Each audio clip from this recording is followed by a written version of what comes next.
Here we're going to be looking at moving averages as support. We already know what a moving average is, and now we're going to look at how the price interacts with those levels on a chart. So on my daily chart, I will use the 10, 20, 50, 100, and 200 day moving averages. And the first thing that I look at when I look at a chart and try and find support is where is the next moving average. If we were to pull back a little bit, what is the next moving average support that would be encountered? And multiple time frames are important, and obviously the theme here, you're catching on.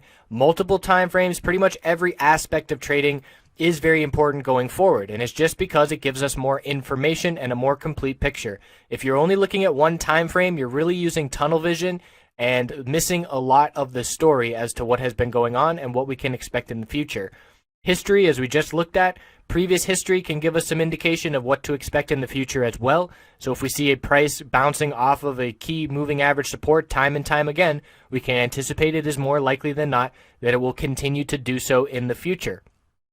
Long-term versus short-term moving averages, the 200-day moving average has a lot more strength as a support level or a resistance level than, say, the 10-day moving average, and that's just because there's a lot more data factored into that level, and traders and algorithms will use it more significantly than a shorter term time frame. So let's check out some of these examples on how moving averages act as support.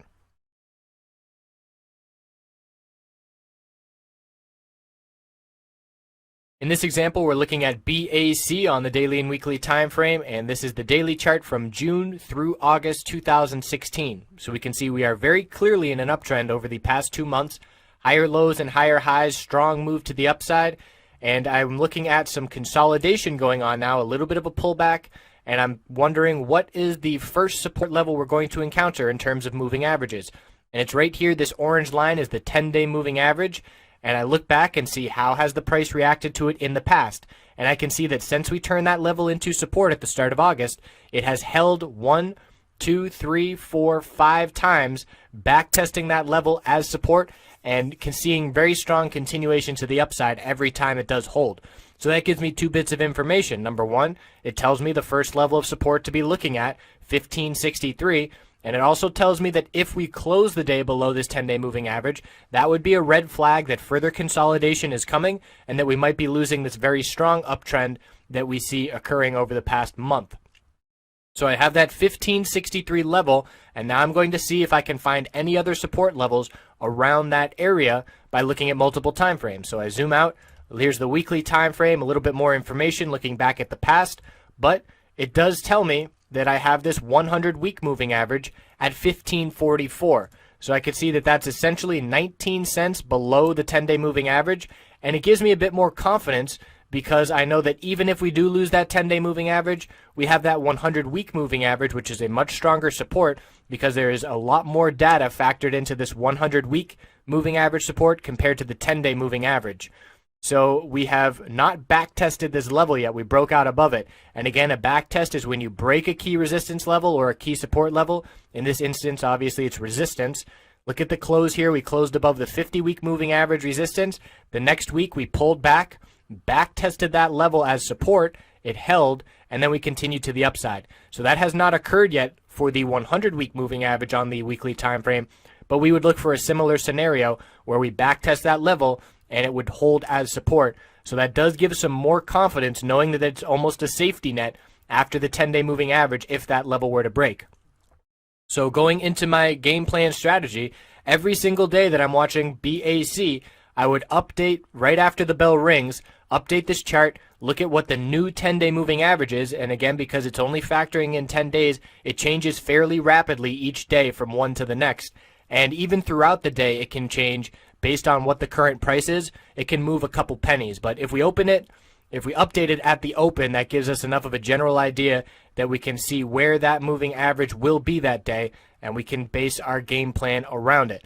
So looking for a bullish entry off of the 10-day moving average support, and knowing that I have the 100-week moving average at 1544 as support to back it up in case that 10-day moving average breaks.